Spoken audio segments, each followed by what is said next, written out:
Hey guys, welcome to Tam Talk. I'm excited because today we have the talented, the beautiful Kirsten in the studio.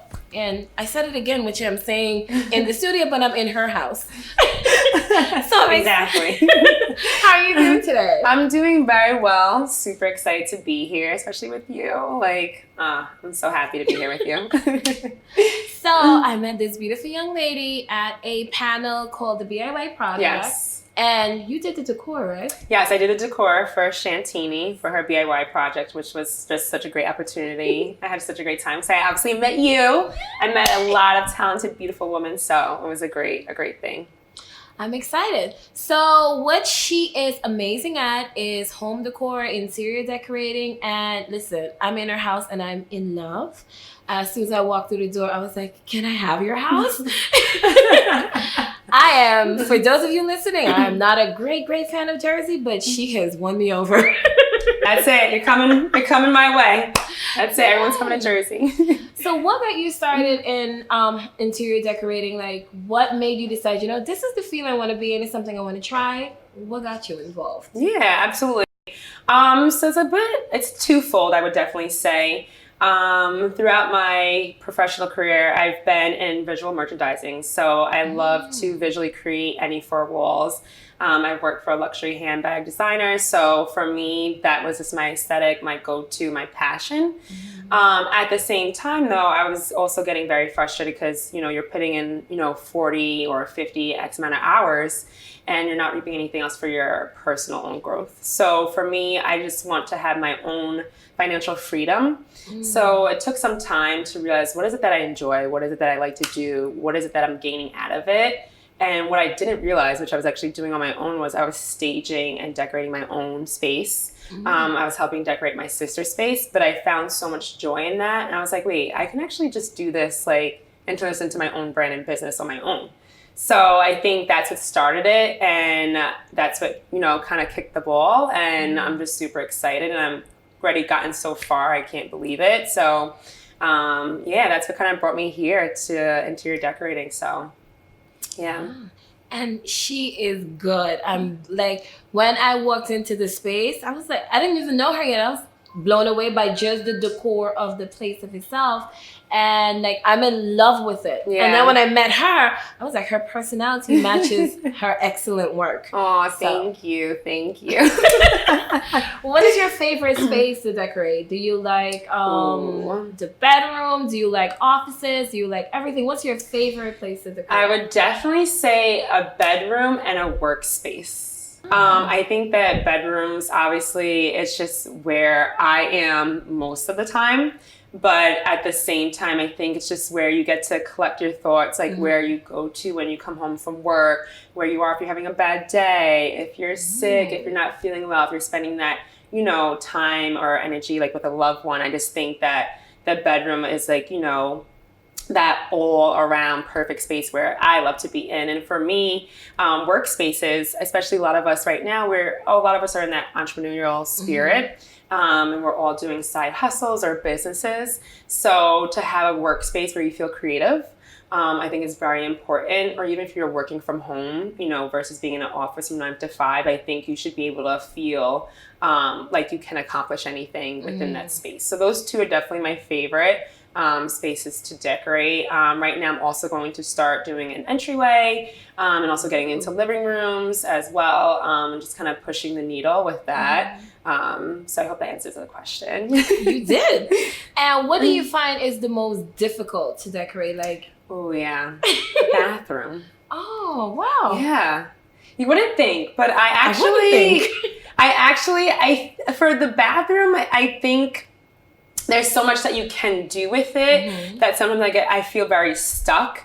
And I just I don't think a bathroom is something that you can decorate constantly. I think it kind of stays throughout. And there's so much you can do because there's just so many fixtures that are in place that can't be changed, like the sink, the toilet, the shower, or whatever. But I think you really have to use the walls for function, and also for, creativeness as well. But I think that's where my opportunity lies when it comes to decorating a bathroom. Yeah. As an interior decorator, What would you say that your ideal client is or brings to the table? Like, what would make you go like, yes, I would definitely do it? Like, That is a good question. I think that clients have like this like perfect idea or scenario of how decorating a room or space is.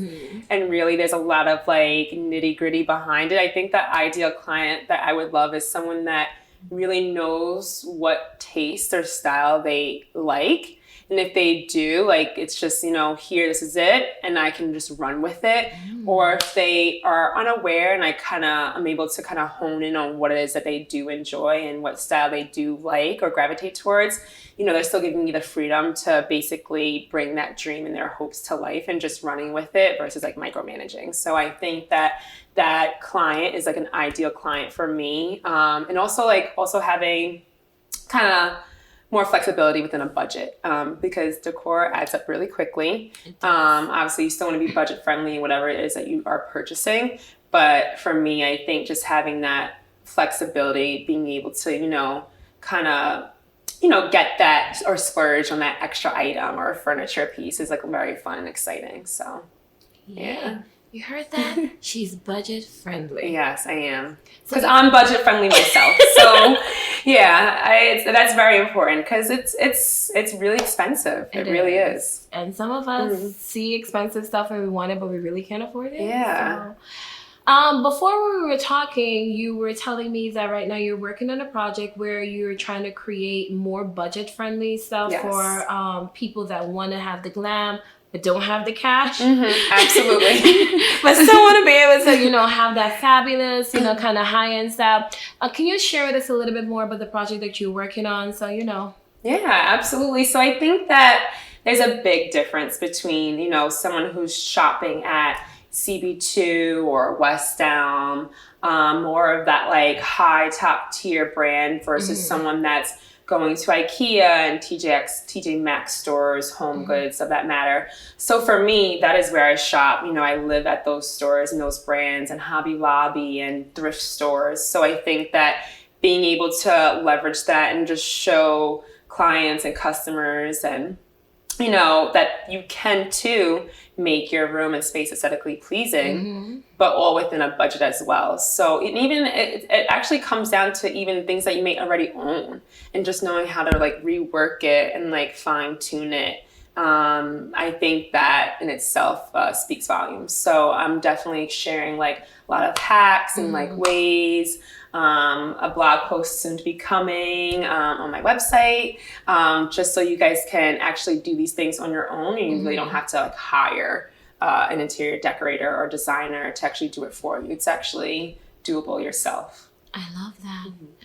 What would you say is a must-have in the living room, a must-have in like the bedroom, and a must-have in your kitchen? Like apart from like the major appliances or the basic stuff you do need in your kitchen. Yes. What would you say are like must-have decors one in your bedroom, one in the living room, and one in the kitchen? Yeah. So I'll definitely start backwards. I think in your kitchen, you should definitely have some type of holder for your utensils. So like for like your spoon, your whatever utensils you use for cooking, I think whether it's like a cool container or even anything that will add to your space, I think that really helps like add decor, but it's also functional. So it's like easy for you to grab when you're cooking and you can just kind of nest it near your stove. I think that's like a must have, but it's an easy way to make it more accessible too. So I think that definitely hurts. And you can also even add like containers and like make it fun and like name it like, for your produce again. So it's easy for you to manage and it's not taking up too much counter space. Yeah. So, and then for your bedroom, I'm obsessed with garment racks. So for those that have like too many clothes, or you can't fit enough clothes in your drawers or even your closet, I think a garment rack comes really in handy because then also is it functional, but you can decorate it. You can use like storage on the top. You can add a floral decor. You can like plant your shoes underneath. So again, it adds value and interest. No, you have to add it. I need it. Yeah. Because I have like a lot of space, and like we started using bins, but the bins are ugly. Yeah. See, I feel like bins are like very like basic, and it's like very like square. I mean, unless like you hide it underneath like your bed, I think that's when you can get away with it. But I think like garment racks, even like the hardware, like even like adds something to it. So I'm learning something. Yeah. Yes. And then for your living room, I mean, I am obsessed with ottomans. Oh. So ottomans, you know, it's decor in itself from like the material and the treatment, but it's also like additional seating for like, I like to entertain. So when people are coming over, and a lot of my clients, I realize also like to entertain too. So I think ottomans are a fun way to create seating for, you know, your friends and family that come over, but it also again adds like some drama to your room and your space, you know, depending on what color you choose and what fabric and things of that sort, whether it be square or round, big, you know, whatever. So I think that's also a great way. I'm gonna take that too, because it's like we were going back and forth in our house as to what to add. It's like I don't want a table because I don't have like a huge space. Yeah. But I like the ottoman because then people can sit on it too. Yeah, exactly. Yeah, you can use it in front of your accent chair. You can use it like underneath like TV media console, like for easy like, you know, back and forth access. So I think there's a lot of different ways you can definitely use an ottoman, but it definitely adds to, you know, your living room. Ew. Yes. I want to ask this question too. Yeah. Lots of times we have problems trying to figure out what would be a good accent piece or a good photo or picture frame or whatever to put in your house. What would you say is something that you could put that won't clash too much? That, you know, depending on, I know it depends on your colors and stuff, but like that one piece of image or photo that you could put on your wall accent that would be like, you know what? You know, this kind of goes with almost anything. Yeah. I would definitely look at the color story, obviously, first, or the color scheme of your room and your space before just picking something up. Whether it's like word art or wall decor, an actual like image. I think to start off with like black and white is like a safe way to like basically, you know, kind of plant your feet versus actually getting something that's colorful, or even just getting something that's tonal, that's very flush with the wall. So I think that's always like an easy way, just again, to kind of get the ball rolling versus getting something that's very bright and colorful and then becomes like very like stark or like jarring and or rogue within your space. So I think that just play it safe first and kind of try out little things here and there before committing to something serious. And even before hanging up, you know, purchase it and see how it looks, you know, on your wall before actually committing to installing it. And you can use this tip for relationships too. Try here and there before. So that's true. So I can, you know, you can use it in real life too. I think it applies to a lot of things. That applies to a lot. Oh, you guys, I truly love her, and her work, you guys are going to see a little later, is truly remarkable. So if I would like to book you, or someone would like to hire you, I'm having, by the way, you do events and weddings too? I don't do events. Well, I don't do weddings. I mean, Shantini's event was the first event I actually ever done before, and it was actually very exciting for me because I feel like it still fit the realm.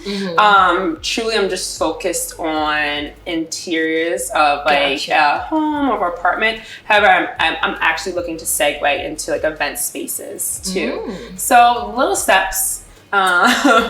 Getting there, but obviously by all means, like, feel free to reach out to me if you do have questions, because I'm more than happy to help out, even if it's like, you know, a cafe that you're opening and you need someone to help you figure out the interiors of that. That's something I love or definitely am interested in doing. So definitely open book. So if I want to hire you or book you or have you come and, you know, set up my space, which she's going to do an awesome job, how do I go about doing that? So you can contact me on my website. It's my brand name. It's decoratingyourdreamroom.com. You'll see at the top it says services, and within that you'll see how you can reach out to me, what type of packages and deals I do have. You can also reach out to me through Instagram. Again, it's at decoratingyourdreamroom. You could DM me, email me as well. That's decdreamroom@gmail.com. So yeah, any medium, I'll get back to you. So yeah. Want to have a dream room? Contact decoratingyourdreamroom.com to have your dream room. And she will give you your dream. Her house is my dream room. So I'm in her house having my dream. I'm so serious. Guys, go ahead and follow her, and we're gonna continue talking about a few things that we can do to spruce up our fall decor, because everybody has these brown and burnt oranges. You're going to everybody's house, and I'm like, what is going on? So she's gonna tell us a little bit more about how to spruce up, make it a little bit more fun, and yet you don't have to go with the basic pumpkin colors every fall, people. So come back with us, and we're definitely gonna add a little bit more to you guys today.